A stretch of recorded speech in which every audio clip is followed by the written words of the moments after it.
Fire call આવ્યો હતો અને જાણ થઈ હતી કે પ્રયોસા હેલ્થકેર કંપનીમાં ફાયર થયેલી છે.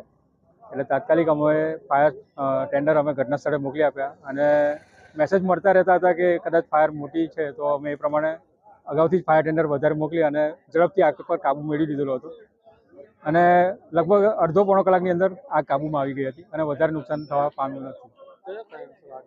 કારણ અંગે તો એવું હોય છે કે દર વખતની જેમ આ વખતે પણ અમે શ્યોર તો નથી કહી શકતા, પણ કદાચ આઈપીએ હતું એટલે આઈપીએમાં એવું છે સોલ્વન્ટ કે બહુ સેન્સિબલ હોય છે, હાઈલી ફ્લેમેબલ હોય છે, એટલે ક્યાંક કોઈ જગ્યાએથી કદાચ સ્પાર્ક કે ફ્લેમ મળી હોય તો મે બી પોસિબલ.